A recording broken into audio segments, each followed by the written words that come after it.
Welcome to Fueling Your Legacy, hosted by Samuel Knickerbocker. Each week, we expose the faulty foundational mindsets of the past and rebuild a new, stronger foundation essential in creating your legacy.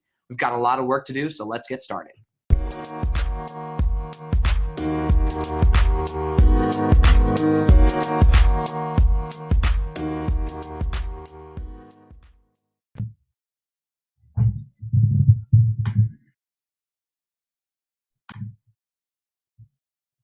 Okay.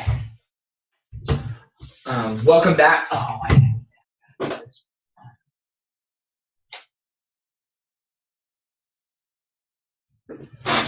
Okay. Welcome back to Fuel Your Legacy. Today we have the guest Keith Crossley on, and I first met him. It's been six months, maybe a little bit more than that. And it's been interesting to watch him grow in his public speaking abilities and really learn how, I don't know if I would say learn. He's been pretty sharp the whole time, but he's been learning how to be more conversational and how to really impact, and his speaking has grown a lot. So I love seeing what he's done. And the more I hear him speak, the more I get to hear about his life and the things that he's accomplished.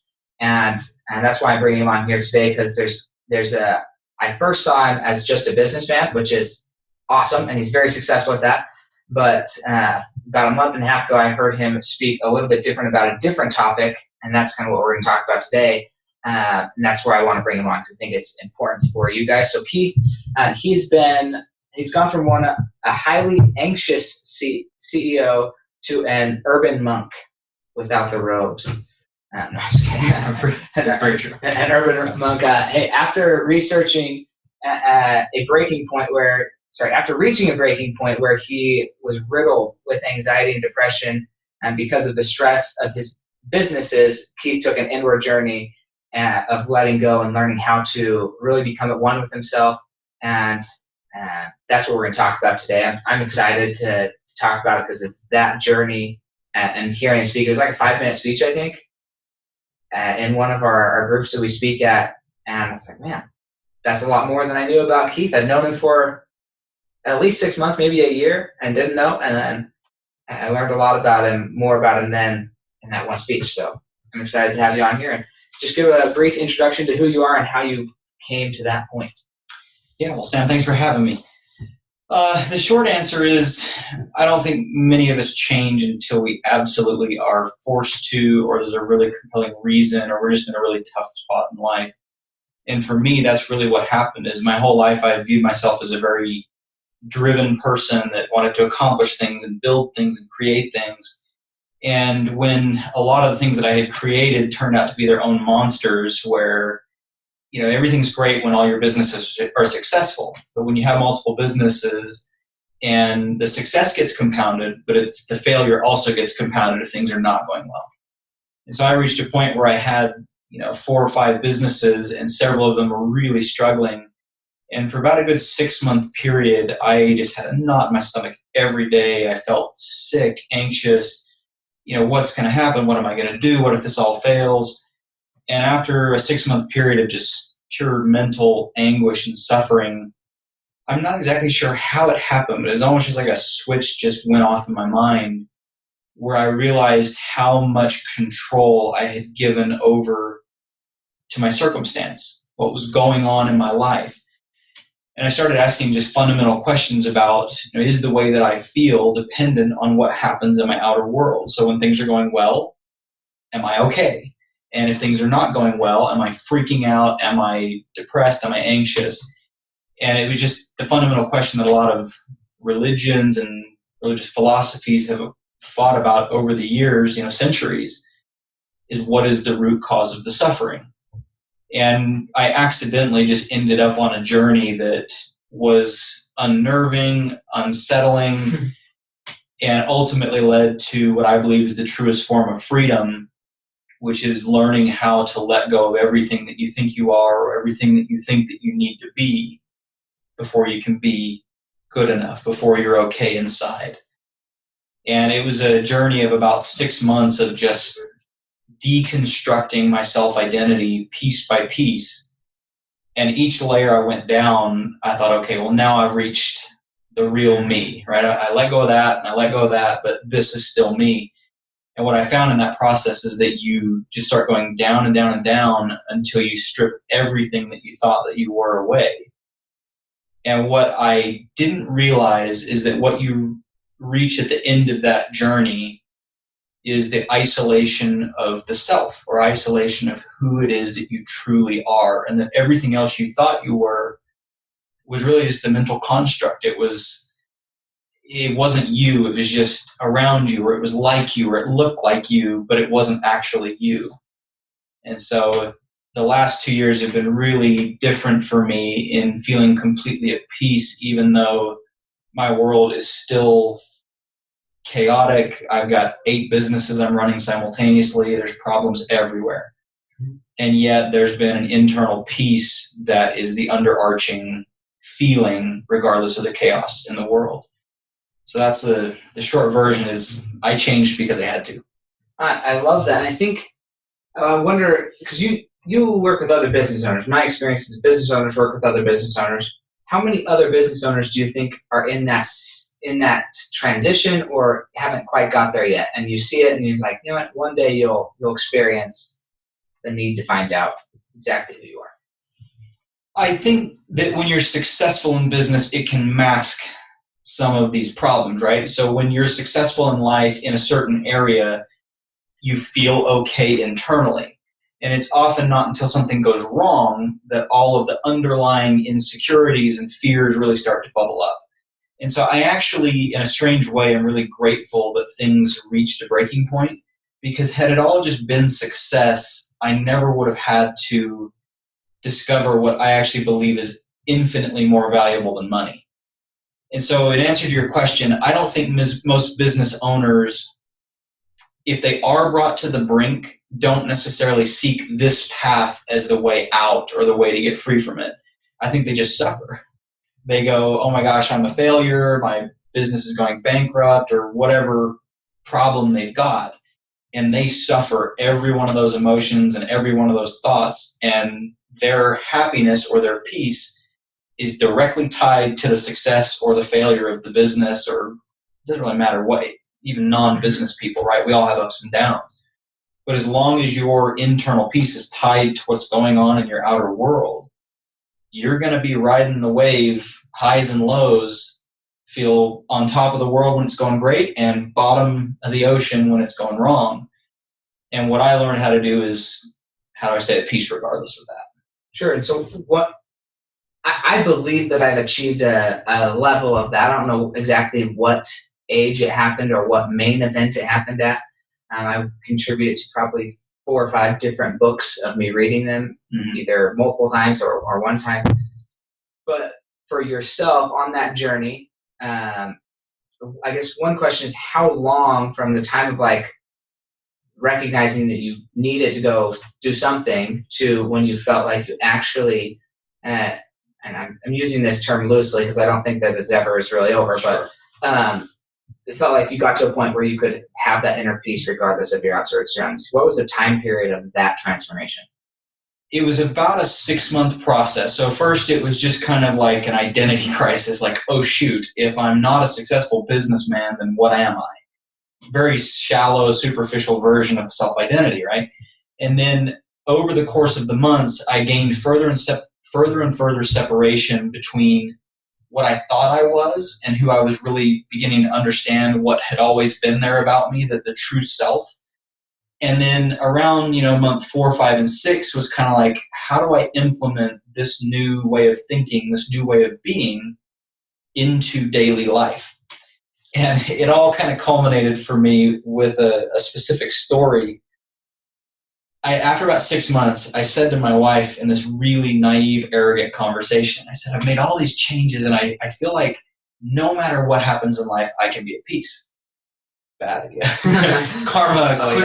Yeah? Let's see. Yeah, so 2 weeks later, I said, I almost hope something happens in life so it can test me to see how well I can stay at peace amidst the chaos. So 2 weeks later, I'm doing some landscaping in my front yard.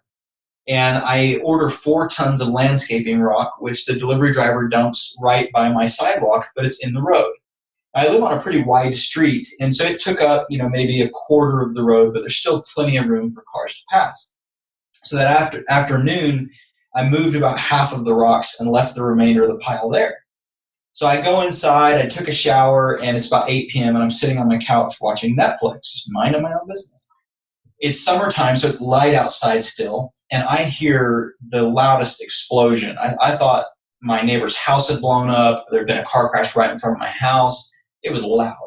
So I ran to the front door, and I open it up, and I see my rock pile. There's thousands of rocks spread in every direction up and down the street. They're in people's yards. I mean, we're talking like a massive mess. So I look at the rock pile, and there's tire treads going right through the center of the pile. So my first thought is some punk teenager thought this would be a really funny idea and ran into the rock pile and makes this gigantic mess. But when I come out, there's no car. So whoever did this hit and run. So I'm just angry. I feel all these emotions I don't really want to feel start to bubble up. Anger, revenge, justice, all these, the feeling, right? We all Absolutely. So I feel this, and I was able to quickly recognize and go, do I really want to feel these emotions? And the answer was no. So I literally, in the moment, I took a deep breath, I relaxed my body, and I literally have learned how to let go of the thoughts that tell me all the things I should do before I can be okay inside. So I get calm, and I walk over, and there's a woman who is walking her dogs. And I said, hey, did you see what happened here? And she said, no, but I heard it. And when I heard it, I turned and looked, and it was a black SUV. Did it? I'm thinking, black SUV? Like, who do I know that has a black SUV? I can't think of anybody. So I walk back to this pile, and I'm looking at it going, how the heck am I going to clean all this up? So as I'm standing there looking at the pile, a black SUV starts driving down my road. So I knew immediately, like, this is who did it. And all of a sudden, all the feelings I've just let go of now resurface. I'm like, oh, I'm going to get them, So that black SUV is driving down all these little rocks. And they pull right in front of my driveway where I'm standing. And the windows roll down. And it's a woman, mid-50s. And I could tell that she wasn't going to stop. But I knew this is who did it. So I said, hey, did you do this? And she looks at me and she goes, yeah. And she keeps driving. So I'm even more livid at this point. I'm like, are you kidding me? So she gets to the end of my property line, and I go, are you not even going to stop? And she goes, I guess not. And I'm sitting here thinking, like, you got to be kidding me. So at this point, I am just beyond livid. So this woman has not only hit my rock pile in broad daylight, made a gigantic mess, she's hit and run. Now I've confronted her, and she doesn't even stop. She like quasi owns the fact that she did it, and she just keeps driving. So of course I watch to see where she drives. Turns out she's my new neighbor that moved in a month ago, and she lives 5 doors down. So I'm sitting here thinking, like, this is ridiculous. Like, how dare she do this? But then I caught myself, and I said, are these feelings I really want to feel? And the answer, of course, was no. I don't like how I feel when I'm angry. I don't like how I feel when I want justice. I don't like how I feel when I want revenge. I don't like how I feel when my mind's telling me how to tell somebody off with very choice words, right? So I literally, in the moment, said, how do you want to feel? And I close my eyes, I take a deep breath, I relax my body, and I let all of the thoughts go. I just go blank, and I bring myself back to peace. And I've been practicing this for a couple months now, so I can do it within usually a few seconds, and I'm truly back at an inner peace.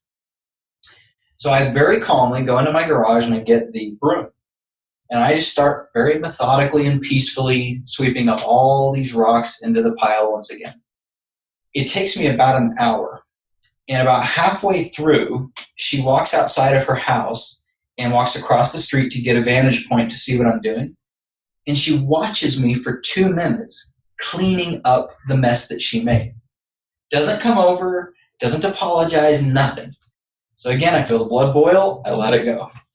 So I finished cleaning it up, and I thought to myself, all right, we obviously had this incident tonight, and we're going to be neighbors. Turns out we actually go to church together too. And I thought to myself, who do I want to be? Not based on how she responds, not based on how she acts. Who do I want to be? What's in harmony with who I truly am? So I get her phone number from a directory, and I call it up, and it goes straight to voicemail. And I said, so-and-so, I won't use her name. I said, so-and-so, this is Keith. I said, obviously we had a little accident tonight. I just wanted to let you know I'm not angry. Love just to chat with you. Let's put this behind us and move forward. We're neighbors. We go to church together and so forth.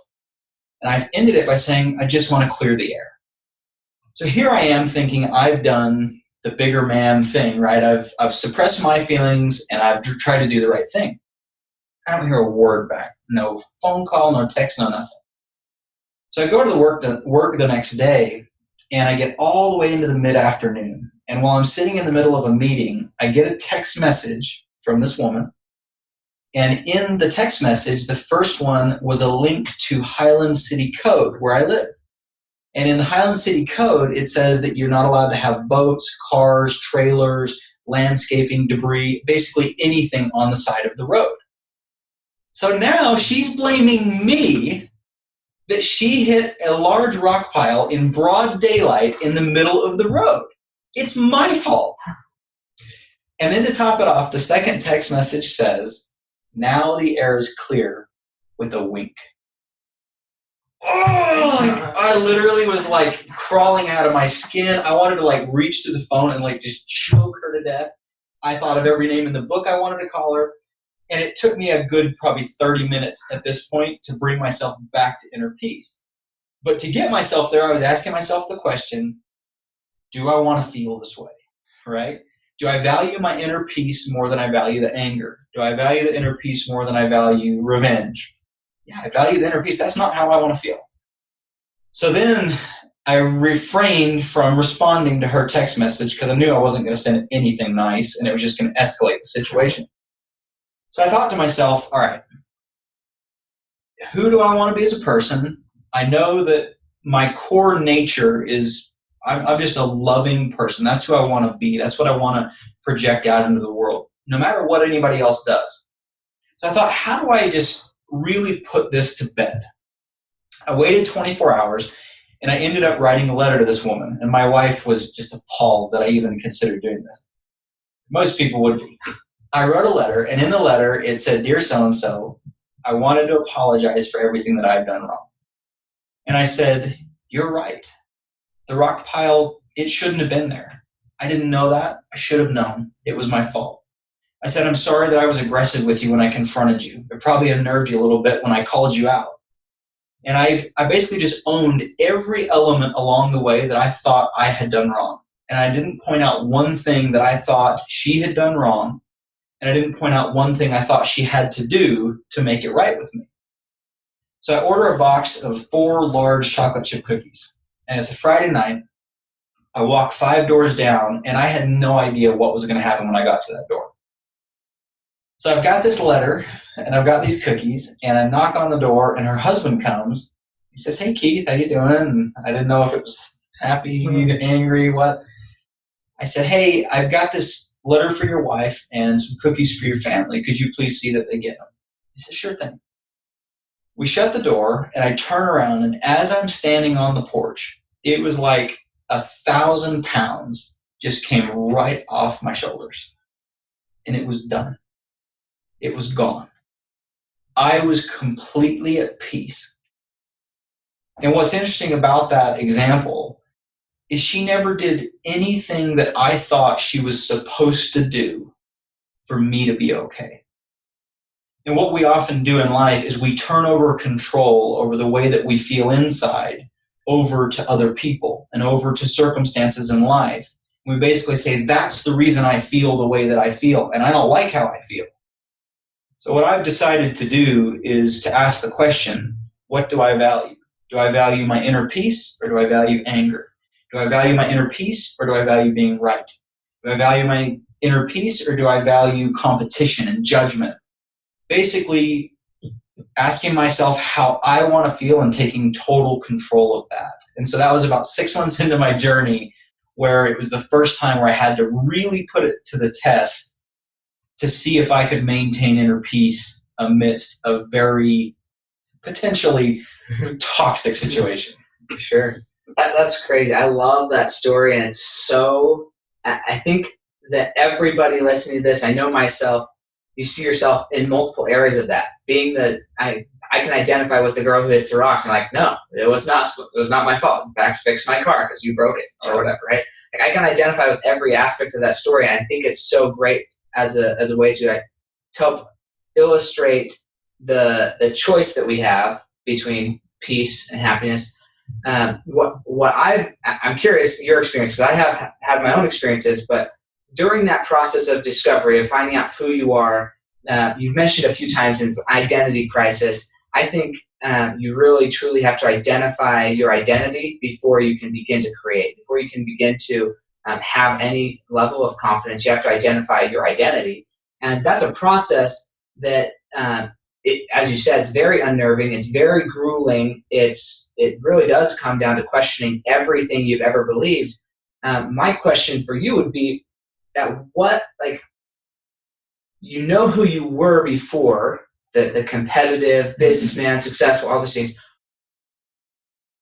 If you were to trace those back to the earliest time you started to adopt the identities in your life, so what age were you when you began to adopt these identities that created that end version of the successful business person who was really not at inner peace? When do you feel like those identities started for you in your life? Like, how far back did you have to go age-wise before you got to like, okay, this is who I am, this is who I want to be? I think for everyone, they start when you are incredibly young. I mean, 6 months, a year.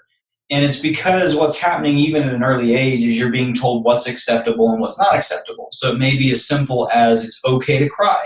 It's not okay to cry. In our home, we say please and thank yous, whereas somebody else may not. It starts off to me with very small things that are all behavior-based, but ultimately they shape what your identity becomes, right? And so for me, a lot of where my drive came from was I had a dad who was a very successful doctor. And I'm from a family of fairly successful people. And so there was a pressure there to become a certain type of thing.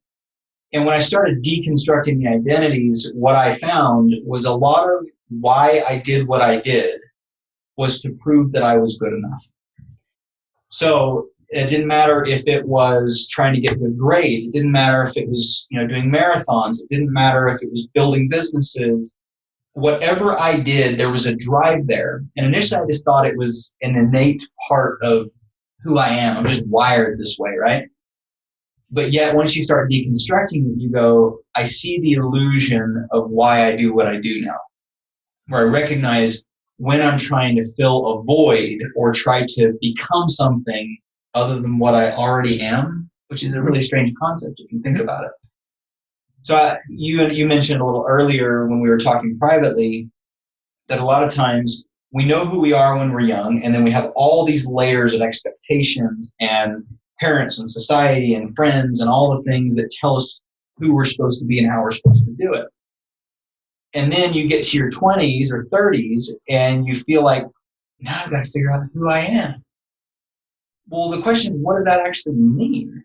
Does it mean that you're now going to go have a bunch of experiences and figure out what you like and dislike? Does that actually have anything to do with who you are? It's just preferences, right? That doesn't have anything to do with who you are at your core.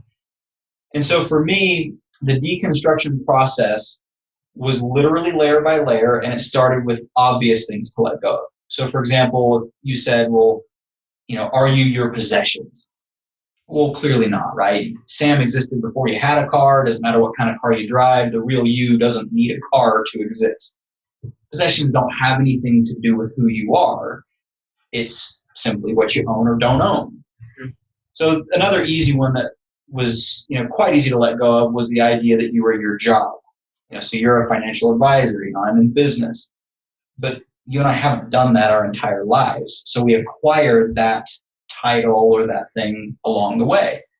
But something about us was there long before we ever had these titles. And if we quit our jobs right now, we'll still be the same, right? It's just what we do for work. So those two things were easy ones to let go of. Where it starts to get a little more difficult when you're deconstructing your identity is when you get to things that you're pretty confident are actually you.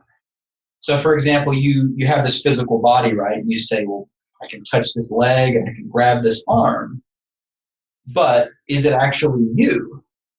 So the way I think about it is, scientists haven't discovered like the you organ, right? It doesn't exist somewhere in the body. And then if we just pulled out that organ, Sam's no longer himself, right? So if I chop off my leg, have I lost my identity?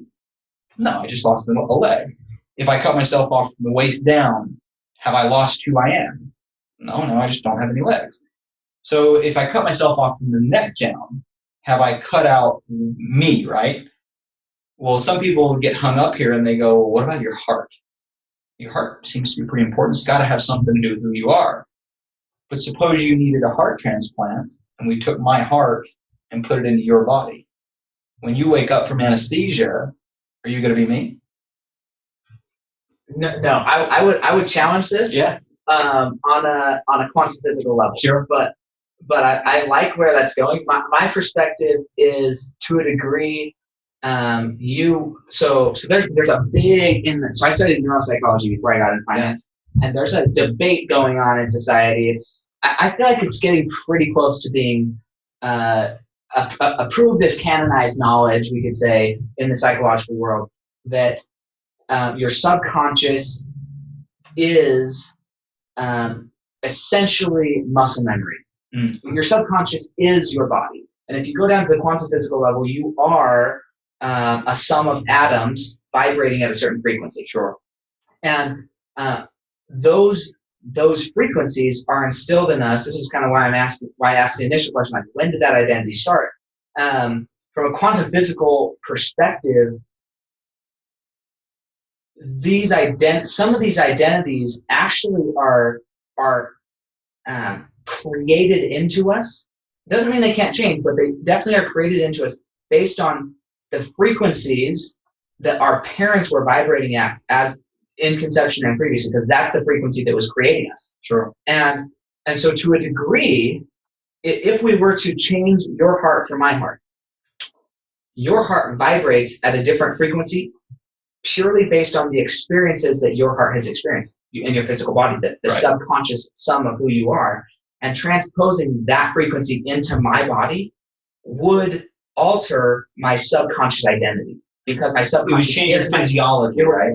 Because my physiology is my subconscious mind. I totally understand what you're saying. But the real question of where we're headed, if I could maybe kind of fast forward go for it. I like the conversation. Is, I'm assuming you're someone who believes in an afterlife. I do, yeah. Okay. So the question is, in the afterlife, what is it that leaves the body when you die, right? Your heart's still left inside this dead, lifeless body. And the presumption is that consciousness is what leaves it, right? So the self, Sure. Right. So what we're really talking about when we talk about isolating identity is isolating the consciousness or isolating the self. What is it that actually makes you you? So the way that you know that you, the real you, is actually separate even from the heart is because you are the one who is aware of the heart. In other words, you're noticing an object. You're the subject and the heart is the object. There's a separation between the two. I'm not saying that the heart doesn't play an important role. Where I'm going with all of this is, how do you isolate the self? Yeah, good. I like it. So I'll tell you another example. A lot of people think, okay, I'm not my job, I'm not my physical body, I'm somewhere up in here, right? Like, I feel like I'm looking around, I'm in here. Well, the next logical conclusion, of course, is that if you're up here, you must be somewhere inside the brain, right? Is that your best guess too? I've thought about this extensively. Yeah. I don't think you're inside of yourself, honestly. That's my honest belief is that my consciousness is not inside of myself.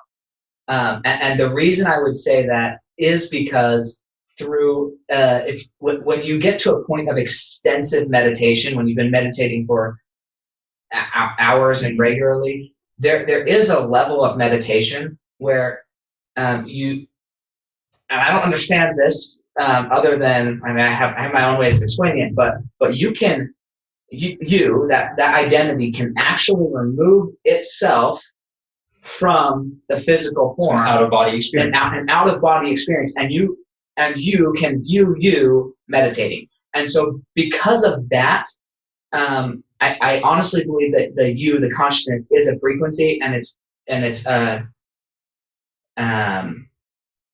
conglomerate of we are all each other, which is maybe way more deep than you want to go, but it's not deep if you're someone who meditates with regularity. That concept makes all the sense in the world if you have experienced it firsthand.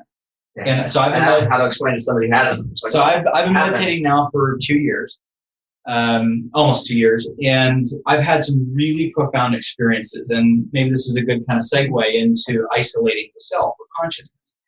So for people that are not big meditators, let me make one bridge and then we'll go there. Good.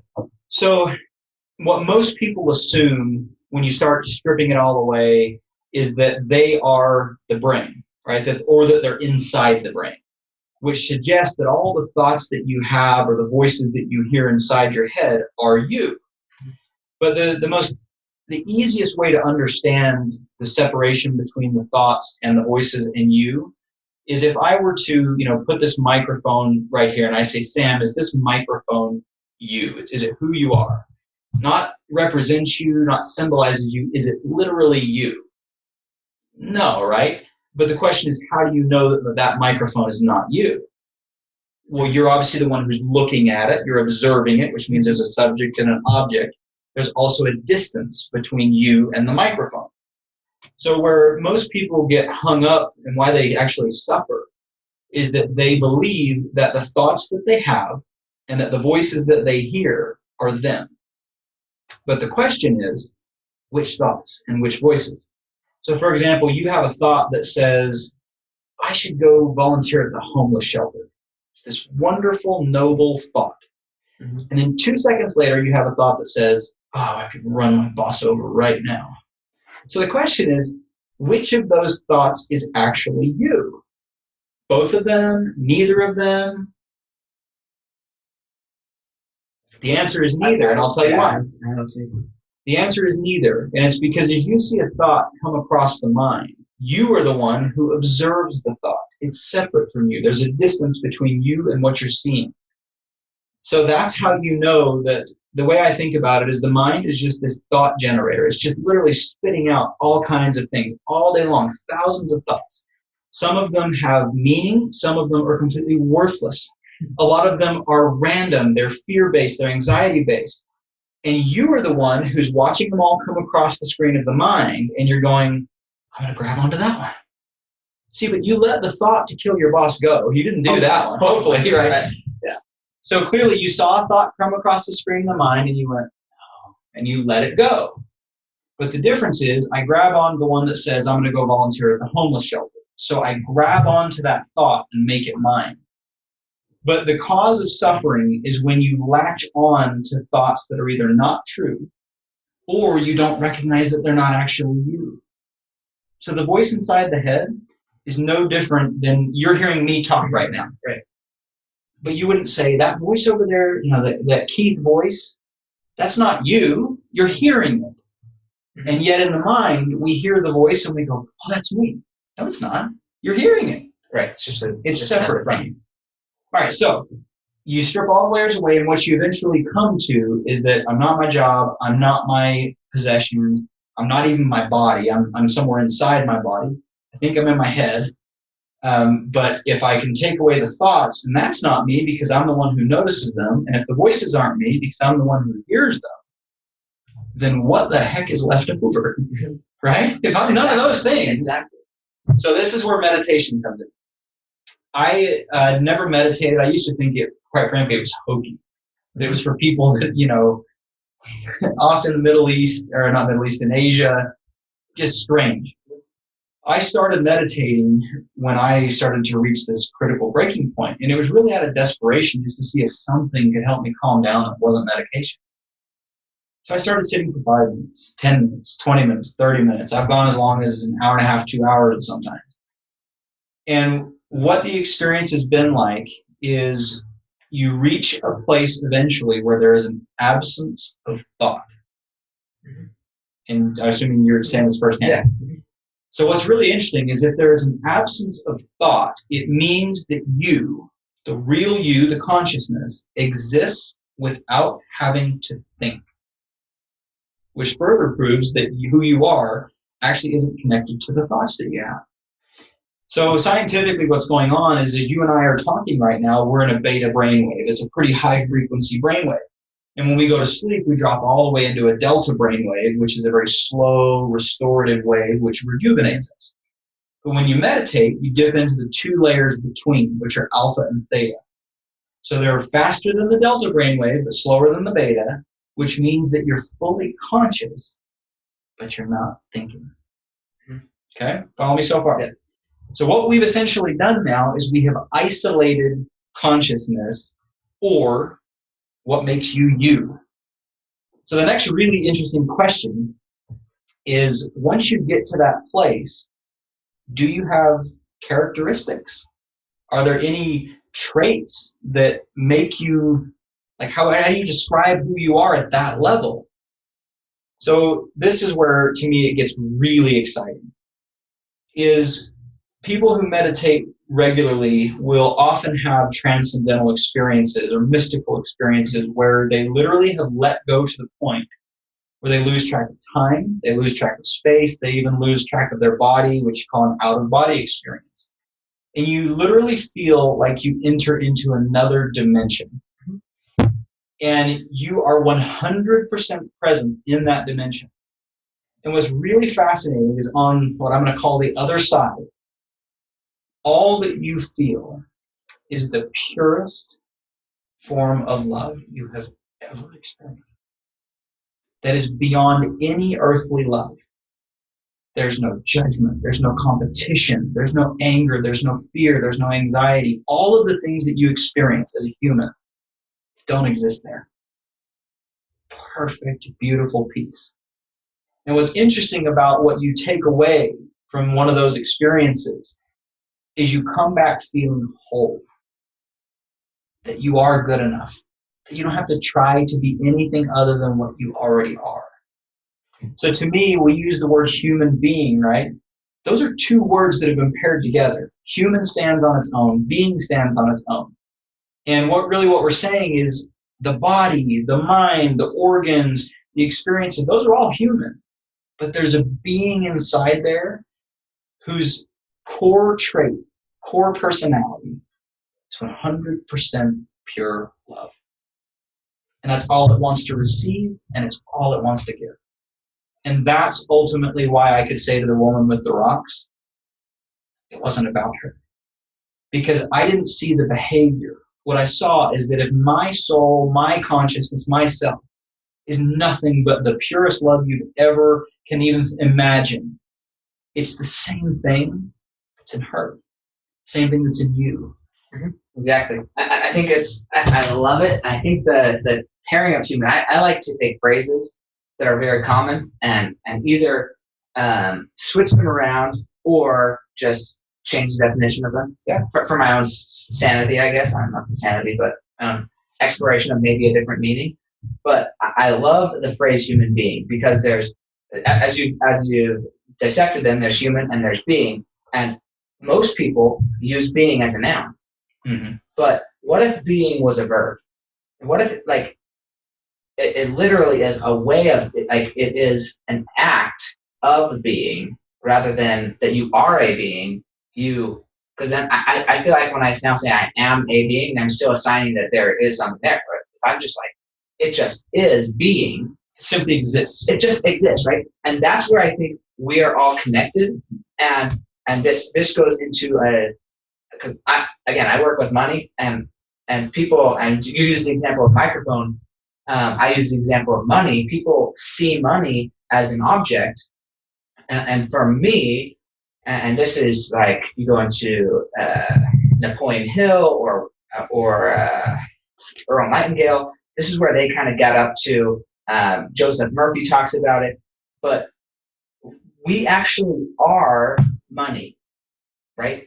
When you get to that level of everything, when you get to the being level, we're all connected. That's at that level, everything in the universe is connected. It's all an energy. And so any negative energy we feel towards what we perceive as another object or another being, ultimately, when we get to the level of being, we are ultimately projecting all of those feelings, those emotions towards our own being, because we are all the being, right? Yeah, it's all interconnected. Yeah, and I love that aspect of creating and kind of peeling back. And I'm curious, because I went through this process. I went through most of this process before I got married, so I have a different experience in my relationships because of the way I entered my relationship. But what I've seen as other people go through this experience or attempt to go through this experience, they get a lot of pushback often, especially if they're married, from their spouse, because just the process of going through this much self-exploration almost always ends in a fairly extreme change in demeanor, being, communication pattern. I mean, there's a lot of changes when somebody gets to being that. A lot of things change in their life, and it causes, in some cases, confusion with the people around them on the communication. So how did you and your wife kind of deal with that?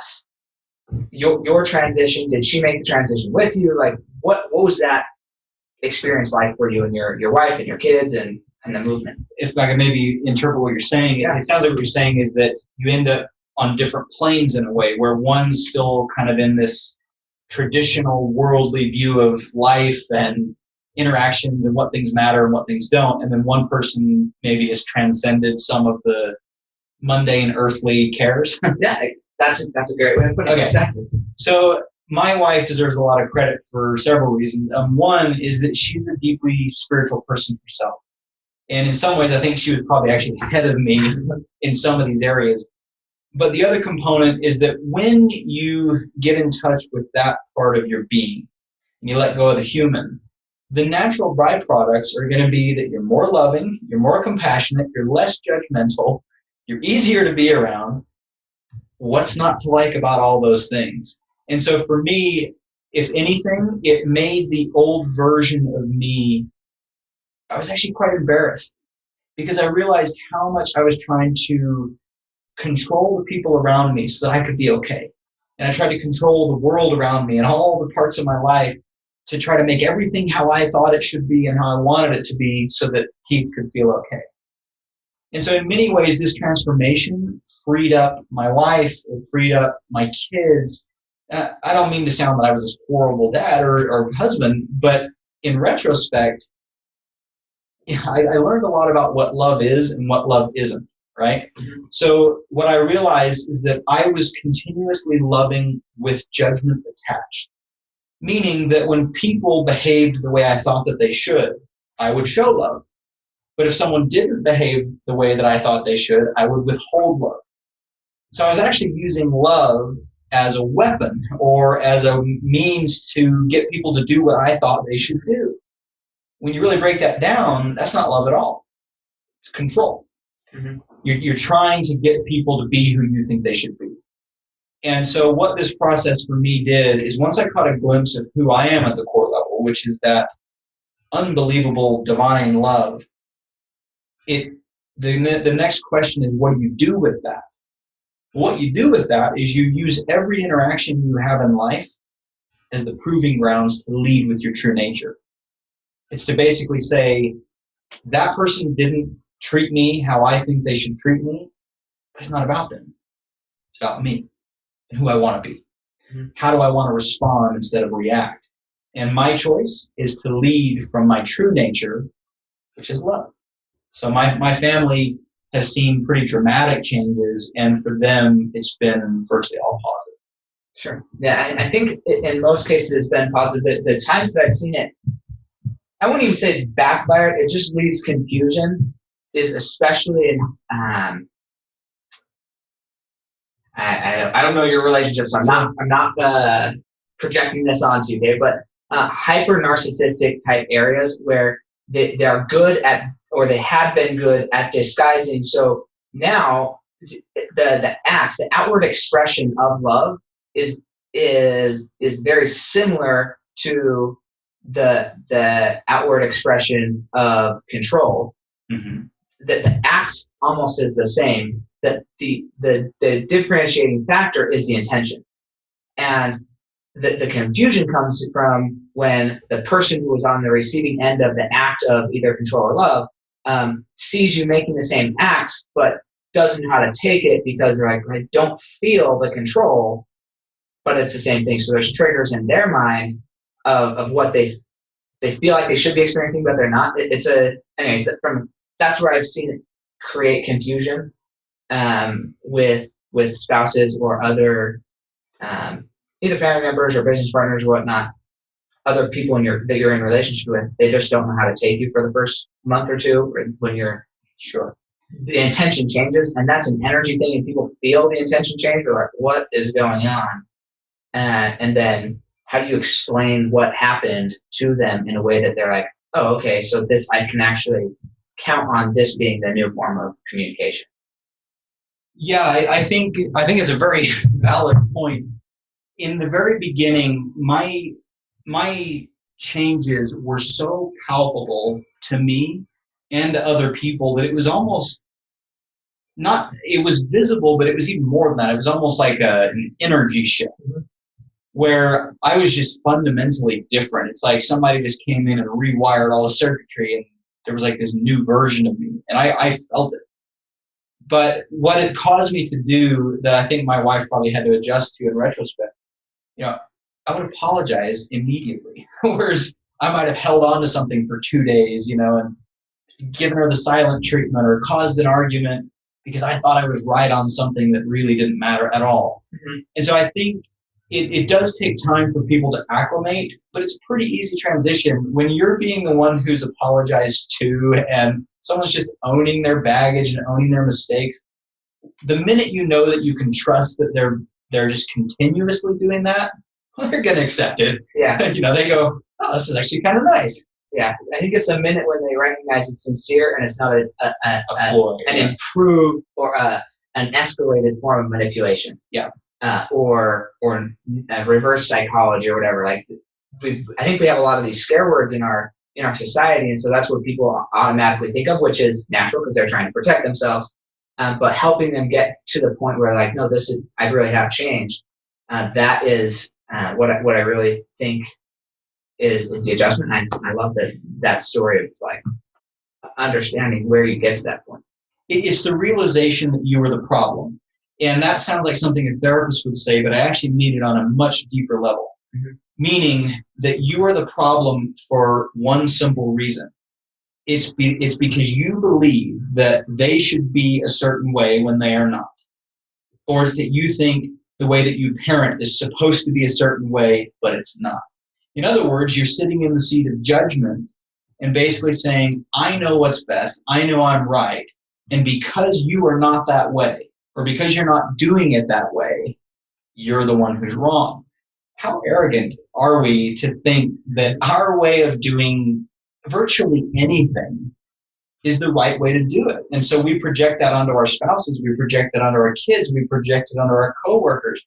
And we don't do it consciously most of the time, but it all stems from the belief that something is supposed to be a certain way. And what I've gotten much better at asking myself is, why? Mm-hmm. Why does it have to be that way? Why is it my wife's job to take out the trash? Why isn't that my job? Is it a problem that my kids play video games? What if one of them goes up to be a video game programmer one day and this was their training ground, right? So I have all these judgments. Kids shouldn't use cell phones. Okay, well, and I'm not suggesting that it should be a free-for-all. But when you start questioning your assumptions of why you think something should be a certain way or someone should be a certain way, all of a sudden you give them the space to be who they are. And you give life the space to be what it's going to be without trying to manipulate it, without trying to change it. It just is what it is. Yeah, I like that because the word judgment, I think, gets tossed around. It's like the word love, honestly. The word love is used in so many different contexts a verb, like every which way, because there's only one word for it. And judgment, I think, often gets tossed around the same way. And I think it's interesting for me. This is where I've come to in my life, right? Again, who says it's right? I don't know. Sure. But for me, I think we have to judge. We don't have to condemn. And I think there are words to differentiate them, but it's easier to say judgment because it's a buzzword, I think. But we have to assess the situation. Assessment, because just as you said, we're not just saying it's free for all, everybody do whatever they want. It's the questioning aspect. It's it's removing the subject from it and just being objective. Say, what is, right? And once we can assess what is, all the choices, then we can make a judgment of how we are going to live. Not based on what anybody else does, but how are we going to live? Just like, hey, okay, do I want to feel these feelings or not feel these feelings? I don't want to. So I'm not going to. But if you want to feel those feelings, have at it, right? But like, I'm choosing not to feel these feelings. That's a judgment call. When the light turns red, you have a judgment call. You have to make a judgment call. Like, are you going to stop or not? Now, if somebody runs a red light and nobody got hurt, they just ran a red light. Sometimes, sometimes I'm like, that guy shouldn't have done it. At that point, I'm now condemning. I'm now moved past the judgment call that stopping was the right decision for me into condemning somebody for making a decision on their own behalf. And that's how I differentiate those words. And I think condemning or condemnation is never, in my mind. Yeah. I don't think it has any place in my life. Judgment, I think, absolutely has to be going on daily. You bring up a very interesting point, but what I would say is there's a layer deeper than even that, which is, are you living in reality or an alternate version of it? So, for example, let's use the red light example. Someone runs a red light, and in your mind, you think they should not have done that, which is a very normal thought. And yet, they did run the red light. Mm-hmm. So in other words, your thought about what they should do had no impact. Exactly. No bearing. So in other words, you've created an alternate reality of what you thought should happen or thought shouldn't happen. And yet life actually happened. So what ends up happening is, as human beings, we get stuck in an alternate reality. So to give you kind of two simple examples, let's say you're driving on the freeway and you got your favorite music playing, you got the temperature set exactly how you want it, you're comfortable, having a great morning driving to work. And somebody out of nowhere just cuts you off on the freeway. And the question is, how long does it take for someone to cut you off? A second? Maybe 2 seconds? Yeah. Well, let's say they cut you off, and not only that, they roll down their window and they give you the middle finger. And you're going, what do you mean? Like, you just cut me off, and now you're giving me the middle finger? So all of a sudden, anger takes over, and you're like, I'm going to choose down. And then, if you catch up to them, you flip them off, and then you drive off to work, and you go tell all your coworkers about what happened to you. Can you believe this guy cut me off on the freeway? Flip me off. And you're angry for the next 4 hours because somebody cut you off on the freeway. So what happened is you created an alternate reality, and you got stuck. Your alternate reality was, I'm supposed to be able to drive to work in perfect peace, and no one's going to do anything to me. But they did. And it took 2 seconds for the event to actually happen. But after the 2 seconds, everything went right back to normal. You were still listening to your same favorite song. You were still in the same climate-controlled car. Nothing was different. But what was different is you went off on an alternate course in your mind. So you're no longer living in reality. Reality is right where you are in the car with the music playing, dancing, happy, everything's good. But you got stuck. So you've deviated from where life is actually happening in the moment. So I'll give you another more extreme example. Let's say that you show up to the doctor's office because you have a lump. And the doctor inspects it and he says, I'm going to have to send this off to the lab. I'm not sure what this is. We're not going to have results back for 2 weeks. So for those 2 weeks, most people are going to be an anxious mess. Going, is it cancer? Is it not cancer? They're worried. They're, thinking about, what if it happens? Like, am I ready? Do I have enough money? What about my family? Thinking all these thoughts. Now let's assume that you go back to the doctor 2 weeks later and he confirms your greatest fear. It's cancer. And he says, Sam, you've got 6 months to live. So most people are going to experience denial, anger, depression. They're going to fight it. They're going to resist it. They're going to be sad about it. All these emotions that no one really wants to feel, right? And everyone would say that's totally normal. Of course you're going to feel that way. But the question is, why? What's the real reason you're upset? And if you drill down far enough, what you're going to find is the real reason is that you thought you were going to die peacefully in your bed when you were 85. But now the doctor's telling you that reality that was just created in the mind, it was never real. It was just a thought. And what real life is showing you is you have cancer. And you're going to die in 6 months. And so the longer time you waste in your alternate reality and not getting in harmony and in alignment with the truth, which is what's actually going on in life, you will suffer. But the minute you get in harmony and you bring yourself back to the present moment and you don't let the guy who flipped you off and cut you off derail how you feel, you're going to be just fine. You'll die in peace. And that's to me one of the fundamental problems is that we have in our mind how we think life is going to go. And when good things happen, it's working out how it's supposed to. But when bad things happen, it was bad luck or no, it was just life being life. So why are you reacting to it? I so much agree with you, Keith. There's only one reality, and it's what actually happens. Not what you think happens, not what you think should happen. It's what actually happens. Not even your perception of what happened. And do you know what we call people who don't live in reality? Delusional. Yeah, lunatics. And yet all of us, anytime we're stuck in our head instead of being in the present moment and dealing with life as it is, not wishing this moment was different, not wishing this outcome was different, not wishing the people around me were different. Appreciating life in this moment for what it is the only reality that actually exists. Yeah, I agree. I love it. This is not long enough of a conversation, but I'm curious, what is your next step? Like, I know you're running 8 businesses or 6 or 8 businesses. It seems like the number changes every week. Get a new one, new baby. Like, what is your future? Do you see yourself doing more public speaking to influence a lot of people in big groups? Do you see yourself coaching? Like, what do you see yourself taking your experience, your calling, the thing that you feel passionate about that you could really influence a lot of people with? How do you want to bring that to the world? What's your plan there? Or do you have a plan, or is it just kind of... I want as many people to be able to experience the inner peace and the freedom that comes from what we've talked about today. I discovered this completely by accident, completely out of desperation.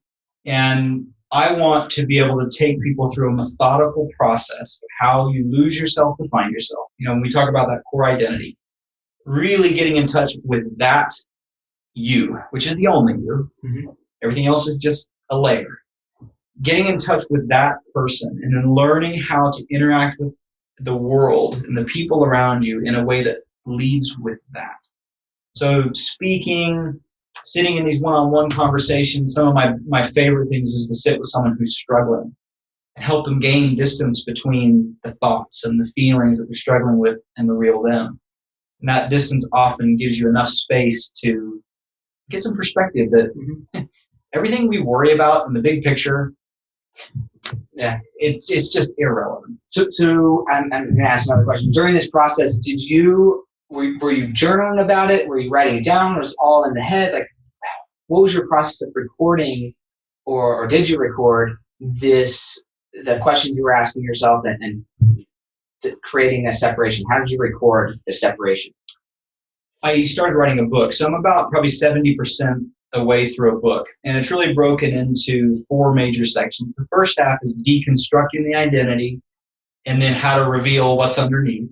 And then the second half is really 3 critical principles or skills, if you will, to learn how to be at peace no matter what. The first skill is learning how to master stillness. You will not discover the true self until you are perfectly still, which does not mean only stopping moving the body. It means quieting the mind. So it teaches you how to master stillness and what you're going to find when you do that. The second component is how to embrace pain.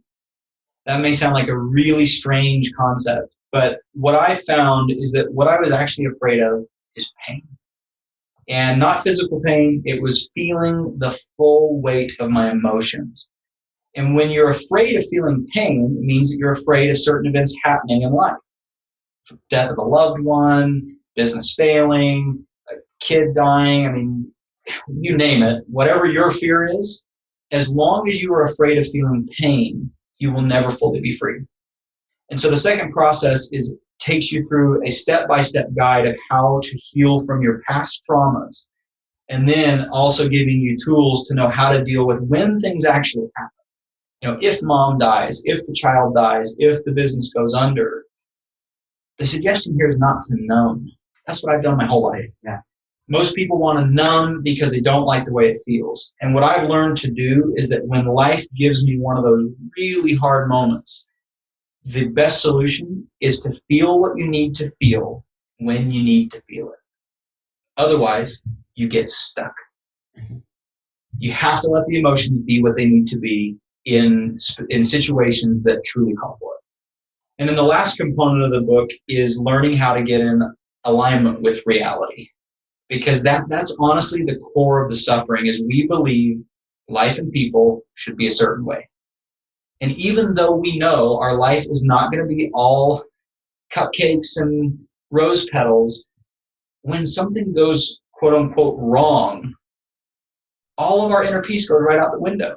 Mm-hmm. And yet there was never a scenario where we would go through life without having something go wrong.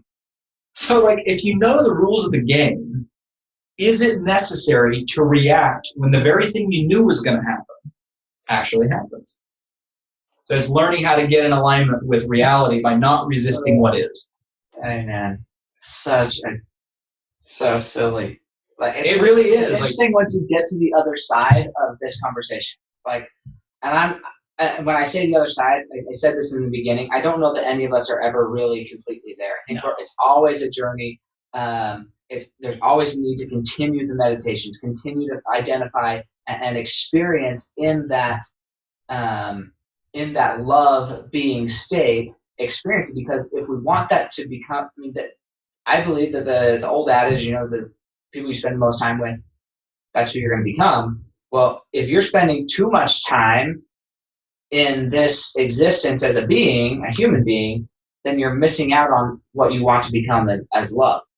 And so you need to spend adequate time there to adopt the behaviors, to understand how it works, how to react, or how to act, rather, not react, but how to act in that state of being, and it will bleed into everything. And so I just love this. I love the conversation.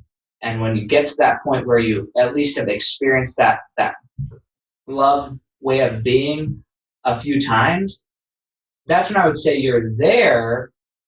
Now you get to find out what you can create there. And we were talking before this podcast, I really believe that the purpose of this life is to create, and is to learn to create in love and because of love. And when that's what the pure motivation of what you're creating is, it doesn't mean that stuff doesn't go wrong. It doesn't mean that you're perfect. It doesn't mean any of that stuff. It means that the intentions are pure. And that's really what my objective is. And my objective is helping other people accomplish, really identifying their identity and then building their legacy around that identity, living that legacy, not just leaving a legacy, but living the legacy of love throughout their life. And so that's one of the reasons I had you on, is when I heard that, man, I thought Keith was a businessman, which you are. You are a businessman. You've been successful. That's what I do for work. It's not who I am. Exactly. Right. You have been able to lead businesses successfully, and I think it goes to show for me, right? Because not that it's a judgment necessarily. There's nothing wrong with it. I hope to have accomplished those things in my life as well.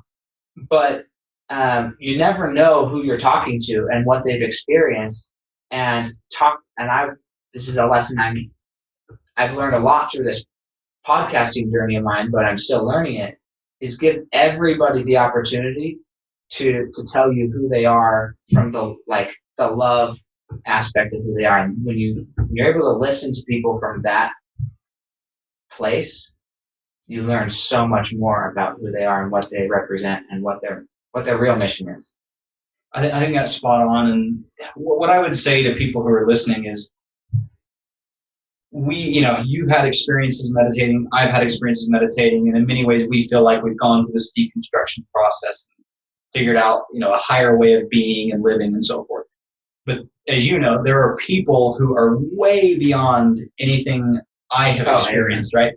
Yeah. And so what I hope to be able to do for people is serve as kind of this gap between, right? So you see somebody like a monk who meditates, hours and hours a day, and you just go, man, like they understand all of these principles we've talked about today at an infinitely deeper level.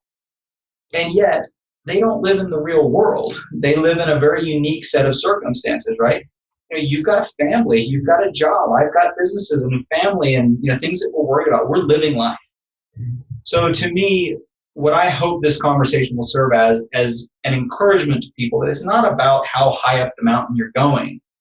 And it's partially about where you're progressing, but more importantly, the reason to do it is because ultimately why we do everything is we want to feel a certain way. We do everything to hit an emotional goal or emotional target, period. You don't want money. You don't want a new purse. You don't want a new car. You think you do, but what you really want is the way that it will make you feel. Mm-hmm. And to me, if you could feel that way without having to have the external experience, it was just inside you because it was who you were. Man, what a skill to develop, because all of a sudden the wanting, the greed, the longing for, this to happen and that not to happen, it goes away. And it's because you know that the being inside, the real you, can be perfectly at peace and in harmony with your true nature, which is that love we talked about. So I think a lot of times people assume that you have to pay some like massive price to get to a certain level spiritually. There is a price to be paid, no question. But to me, the price is stillness. When you pay the price for stillness, it will come back to you tenfold in every other area of your life. And that's something everyone can do. Yeah, I completely agree. I love it. So we're gonna do legacy on rapid fire now. This is where we ask 5 questions, 1 word to 1 sentence answers to see where you're going and kind of where you've been a little bit. So what do you believe is holding you back from reaching the next level of your legacy? Committing to do more social media. Okay. Thanks for sharing it. What do you think the hardest thing you've ever accomplished is? Letting go of control. Awesome. And what do you think the greatest success at this point in your life has been?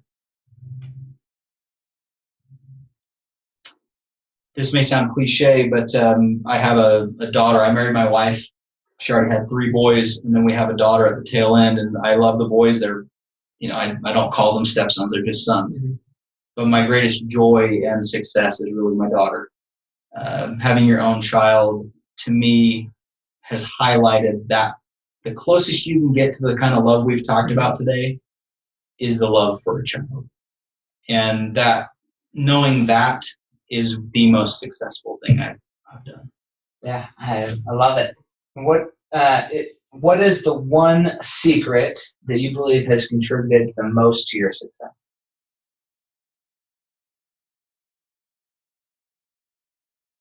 Treating people kindly.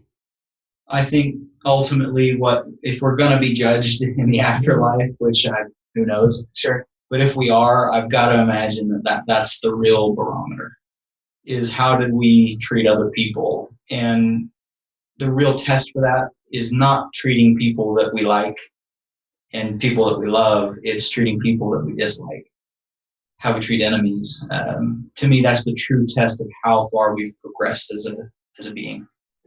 Love it. And what 1 or 2 books would you recommend to the Fuel Your Legacy audience, and maybe books that you read on your journey to identifying your identity? I was about 8 months into my inner journey, and I discovered the book The Untethered Soul by Michael Singer. And he does as good a job as I've ever seen at kind of helping people understand the concepts of the separation between you and the thoughts and you and the voices in the head. I think it's probably the closest book that described my experience. And then when I read it, I was like, oh, like that's exactly what I just went through. So I think that one's great for helping you through a process. And then the other book that it was more of a workbook. It's called Claim Your Power by a guy named Mastermind. And it's a 40-day workbook for healing from trauma. And so for 40 days, he asks you a series of questions every day, and you're journaling, and you're really digging deep into the traumas we all have. And I think a lot of times, if people have like an obvious trauma like PTSD, or maybe they're a rape victim or something like that, everybody would agree that's a trauma. But a lot of the traumas that hold us back are the ones of who we think we are or what a certain event meant in our life. So for me, one of mine that I had to get past was my grandpa dying when I was 4. Thought it didn't affect me at all. And then I get to be in my late 20s and what is wrong with me? Like I'm just a numb, cold, machine-like human being with no feelings, and that's just how I'm wired. No, it was trauma from what had happened to me as a small child. And so that book is a very inexpensive way to go through a therapeutic process without a therapist. And if you're willing to do the work, I came out on the other side just lighter and freer. Awesome. Love it. So this is my favorite question of this whole episode. I don't say this to everybody, but it has been one of the best, probably I've enjoyed it, I think, more than any other one I've done. Thank you. I appreciate it. Because this is the level of conversation that I enjoy engaging on the most is about these topics and at this depth of conversation. I love it. I try and have these conversations with as many people as I can. Most people, and it's nothing against anybody, most people look at me like I'm crazy.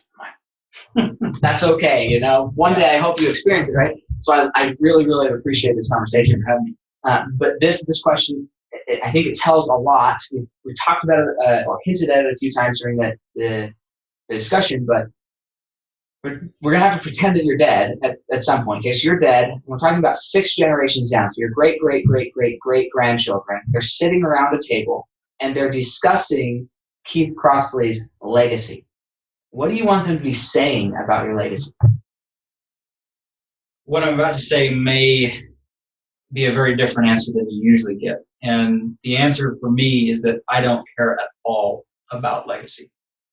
And the reason is a legacy is actually about me. And it's not necessarily about the person who it would be affecting.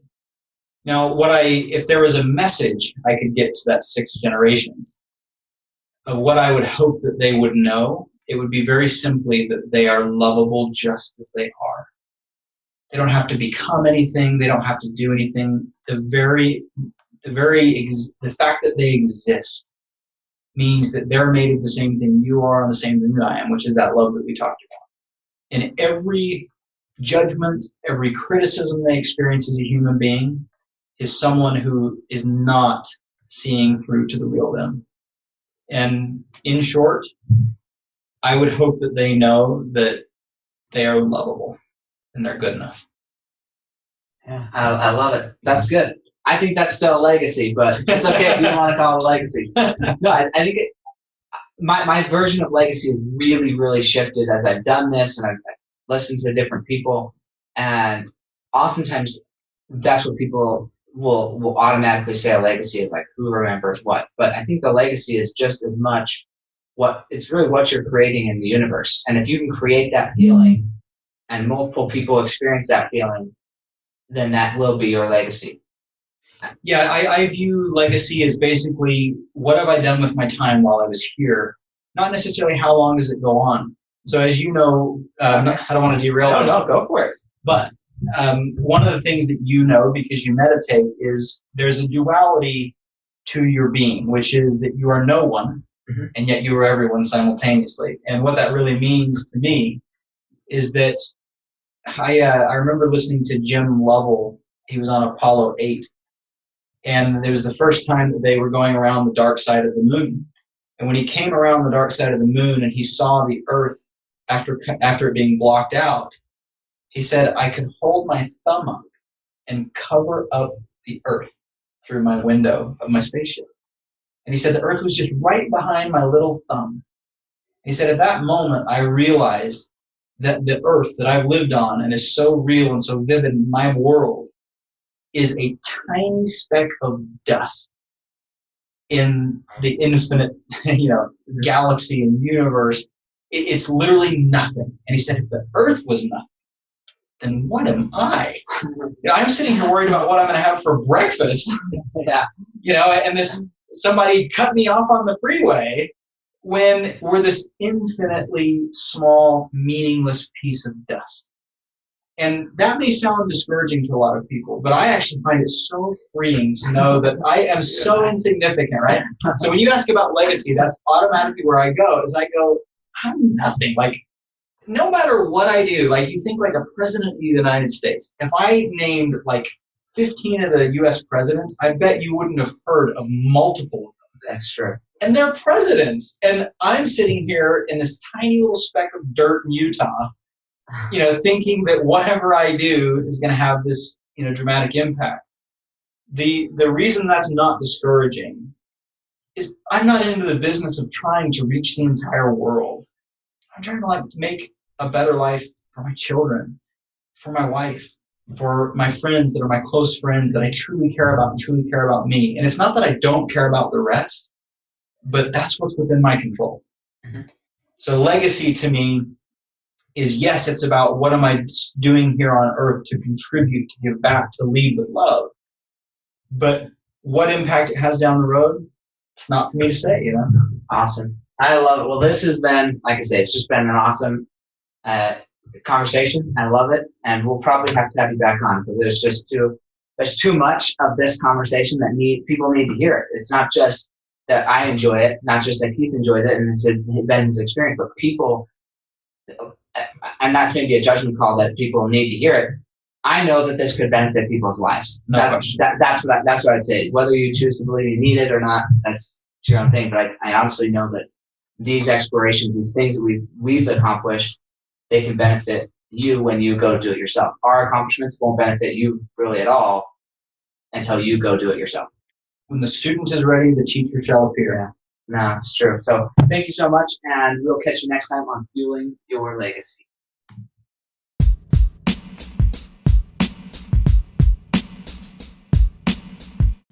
Thanks for joining us today. If what you heard resonated with you, please like, comment, and share on social media.